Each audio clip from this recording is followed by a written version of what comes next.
Hello everyone and welcome back to Aussie Starcraft. Today we're bringing to you the Finals of WCS Season 2 America Premier League. So in the top left hand corner we have EG's Jaedong or EGJD, and in the bottom right hand corner is the blue Terran. We have CMStormPolt. Now these are some of the best Korean players out there. We have Jaedong, who's been around since Brood War, fantastic Zerg player. A little bit late onto the Heart of the Swarm scene, but now playing incredibly well, as can be shown by his presence here in the finals of WCS America. Polt also playing fantastically. He's had a great deal of success in 2013. It'll be exciting to see how this CVT matchup shapes up. This is a best of 7 series, so these players will be playing a number of games against each other. First 1 to 4 victories will take the series, so it will be. It's always very interesting to see in a best of series just how the strategies change and develop between games as these players try to account for the differing strategies of their opponent. Polt going for a very standard, dropping his barracks and refinery. Obviously looking for some early gas. We get to see what that's for, whether he goes for a Reaper for scouting, as is quite common against Zerg, or whether he saves that gas for something later, either an early factory or maybe even some Banshee play later on. Now these two players do have a significant amount of money on the line. This tournament is worth $20,000, so it'll be interesting to see if they come under a little bit of pressure from the prize pool that's sitting there waiting for first place. Also a significant number of WCS points on the line. We have Jaedong scouting out with his early overlords. We can see one taking the direct route to Polt's base, the other one going on a bit more of a circuitous route. This overlord will be hunting for proxies and other devious strategies that Terran might employ to frustrate early game Zerg. We can see his rally pointed out across the map, then camping out here on this safer high ground, make it harder for Polt to clean these up with any early Marines. See Polt walling off fairly early here, not going for the greedier Terran command center that we often see quite early out of Terran. We do have a Reaper moving out across the map.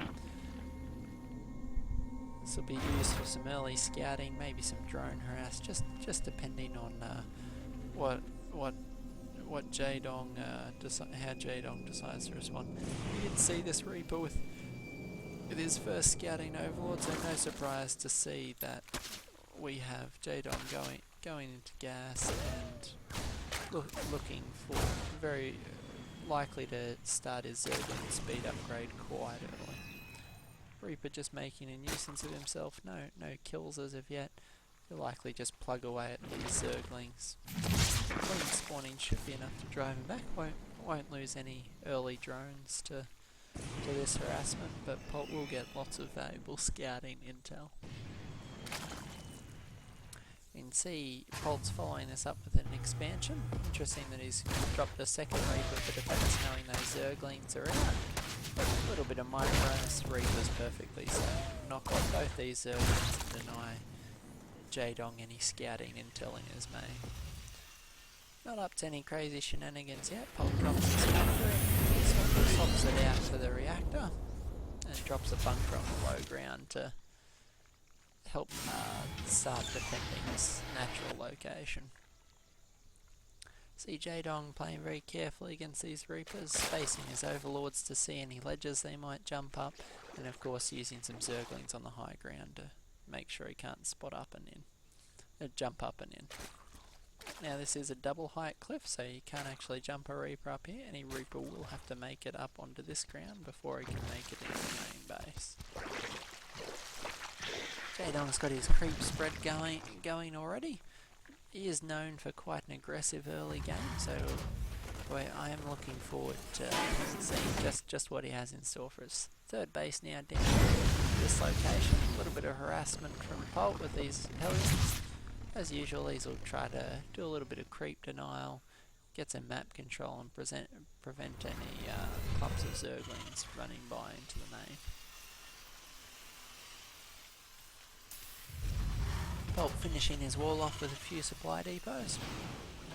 Trying to make this Zergling tight, please. Zerglings. The Hellions and Reapers should be able to clean these up with no problem. And they do.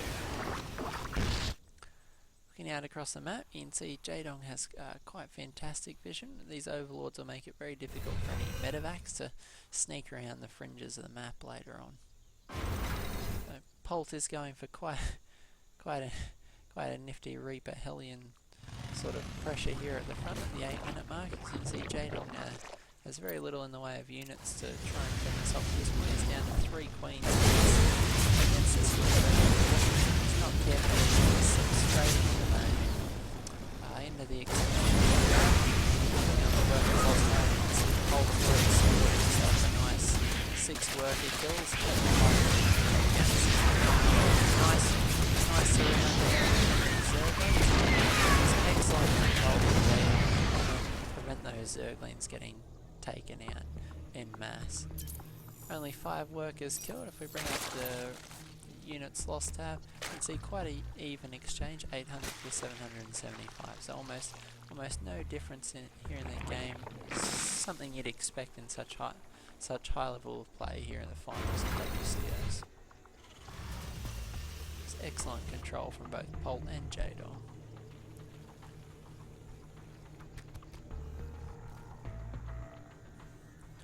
Have some Zerglings out here in the middle of the map, and have an overlord from Polt on a Viking from Polt out on overlord duty, scouring around for these overlords, just trying to deny Jaedong map vision. Already up to 3 kills, more than pays for the price of this one. We can see he's rallied all over the place, and Polt will indeed pick up a number of overlord kills. This Viking substantially faster than the move speed of 0.59 the Viking.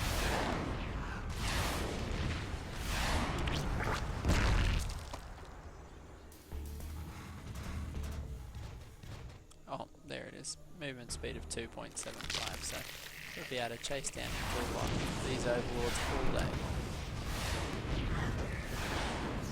Jaedong cancels that overseer. Instead tries to distract the right. Oh, 4 marauders managing to pick off the queen. Great little pick up there. Just trying to win it in the margins, force Jaedong to have to rebuild that queen. Jaedong is powering the. If we check the income tower, we can see that Jaedong does have a substantial lead. 73 harvesters to 57. We expect to see quite a substantial gas income from him as he finished up these guys. He's indeed dropping his macro hatch and his spire, so it looks like he'll transition to some muta play to punish these drops and marauder composition that Polt's been working with. If we check out the production, you can see that Polt has switched up to quite a heavy marine biomine composition. Most of his barracks having reactors added on, will be able to produce 8 or 10 marines at a time along with the 1 marauder. Jaedong does, however, have his baneling nest and centrifugal hooks upgrade on the way, so he'll be well positioned to deal with any of these early biomine sort of pressure. Creep spread well up into the middle of the map. It's going to give him excellent vision and help him to deal with those biomine pushes that are very common out of Terran these days. Polt obviously has a feeling some Mutalisk might be on the way. Starting to drop some missile turrets here at his 3rd base. Got a missile turret and a sensor tower going up. Trying really hard to protect that 3rd location. Polt moves out in the middle of the map, picks off a few Zerglings, but Jaedong does get a great medevac pickup, catches it with its boosters on cooldown and takes it out. Jaedong moving out, taking his 4th base, trying to secure that gas income. We find in Starcraft 2, when you want to affect someone's mineral income, you've got to go after their workers, but if you want to affect their gas income, you've really got to take out these extra bases, and that's why Jaedong's working so hard to secure these. Polt the Zergon tends to respond to that with quite a gas-heavy composition, so Jaedong working hard to get these extra base up so that he can get the Infestors, the Banelings and the Mutalisks to deal with this Terran composition. We can see Polt posturing in a very aggressive position. He's moving preemptively, splitting his Marines.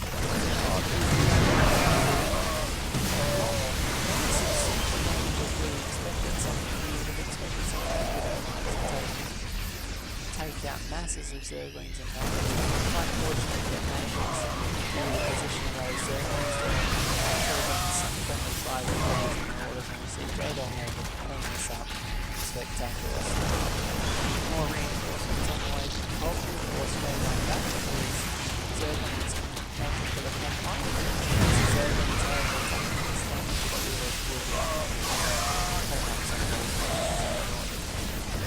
another wave of Marines does force those back, and Polt will be able to put some pressure here on the fourth base. If we look in the production tab, 12 Marines at a time, 2 medevacs from Polt is going to be a substantial amount of reinforcements.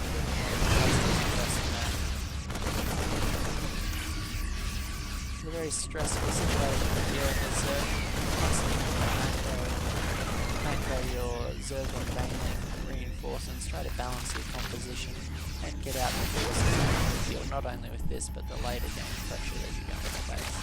Terran had their best in the mid game against most factions, with particularly biomine or very heavy bio play tending to be quite aggressive from the 11 to 15, 16 minute mark. If Jaedong can transition through this stage of the game, he will be very well positioned for that game. Here we see counter-attacking some Zerglings to the third base, able to do some damage to this missile tower. Take that out, it will leave that way. And the Jaedong's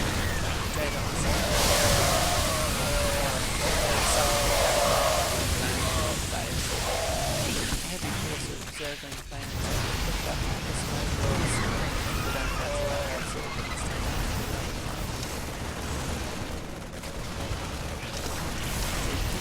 we don't mind all this missiles.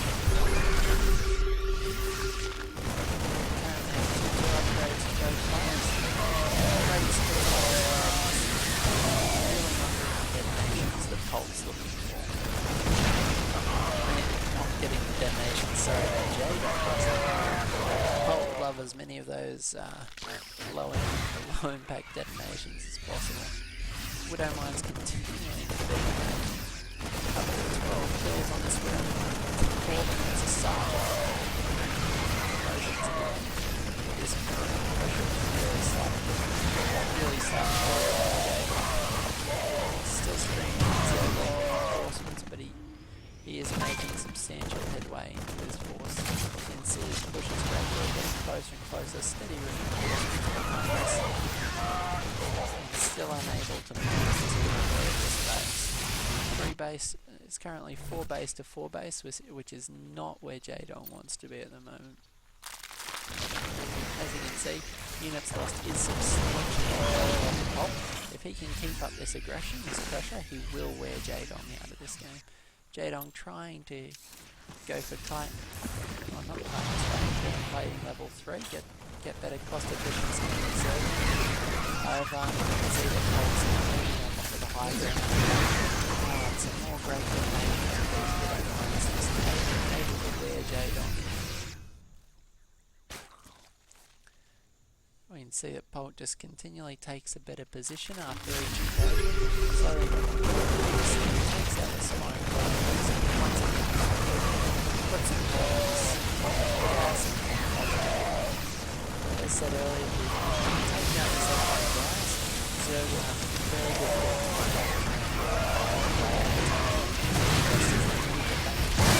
This was so difficult to kill revolving Terran units that are flooding this way. You can see wave after wave of that consistent reinforcements of high gas and as of yet, Jaedong's just been unable or unwilling to transition away from this Ling-Bangling muta play.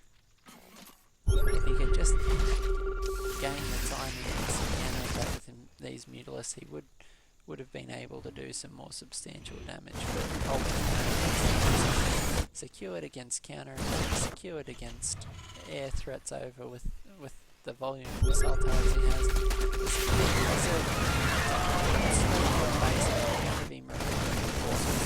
Polt does take down the 4th base. For Jaedong, his income will be suffering significantly from that. Jaedong GG's out of the game. An excellent game 1 from StormPolt, just showing what fantastic form he is in at present. Just a textbook Terran vs Zerg victory. Excellent, consistent pressure on that 4th base, able to secure him the win. We'll see if Jaedong or the Tyrant's able to react to this in game 2. Will he bring it up to an even series, or will Polt be able to just continue that methodical pressure and pick apart the Tyrant to win WCS Season 2? Thanks guys for tuning in. I hope you enjoyed it. We'll have more of Season 2 to come after this. Cast the rest of this series and some of the other highlights. By all means, go ahead and subscribe. I have plenty of games coming out. Don't want to miss those. Go ahead and subscribe and thumbs up the video. Love to hear any comments or feedback you've got. Just throw them down below. Love to hear anything you've got to say. Thanks guys. Have a great day.